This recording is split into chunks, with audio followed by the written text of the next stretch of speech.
I'd like then to move on to Barney Lehrer, Director of E-Commerce, the Federation of International Trade Associations.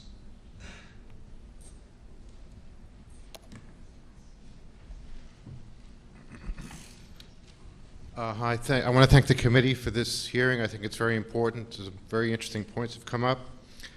I work for an organization that's actually based in Washington, but I run the website out of my home in Brooklyn. And I'll just read my quick statement. Like many residents of Brooklyn, I work from my house and crucially depend on quick, reliable, and cost-effective internet service in order to make my living. Sadly, the choice for broadband service in my block is limited to Verizon DSL and other DSL services that piggyback on Verizon's infrastructure. I've had the service since I bought my house in 2002. Optimum Cable refuses to install lines on our block, and Verizon does not seem to have a very modern infrastructure. I pay Verizon about $40 a month. The service I get is supposed to be 768 kps, but it is very often very slow or even slower than dial-up. Indeed, it seems that lately many websites do not respond, and I have to make several tries before I can reach some websites and download email. There appears to be a very weak telecommunications infrastructure in my area, and I regret that this puts many of us in Brooklyn at a severe economic disadvantage locally, nationally, and internationally. I travel frequently to Europe and Asia, and I'm pleasantly surprised to find internet connectivity to be much better in these places, even in some small regional cities in China, than they are in Brooklyn. It is particularly scandalous that our main service provider is not able to improve the service. As more and more people do business from home, and as the economy of the US and the world become more and more dependent on good internet connectivity, such poor service as I receive is a bad omen for the future of New York's economy. Thank you. Thank you, Mr. Lehrer.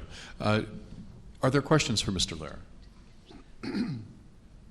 Sir, do you have written copies of your testimony? I do. I can. If you could, Mr. Baker will pick those up for you. And there was a question actually from Chairman Brewer. Very quick question. Mr. Dillon talked a little bit about IBM being very versatile in terms of working from home, et cetera.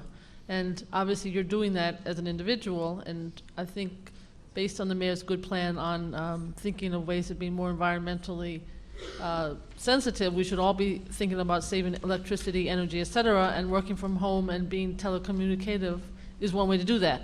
So I'm just wondering if you think that we have enough infrastructure to implement something like that, or what would we need in order to be more of a telecommuting city?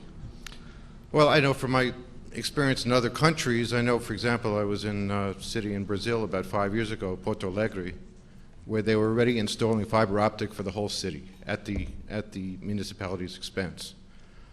So everybody in the city of Porto Alegre, which is a medium-sized city in Brazil, now has very, very fast connection to the internet.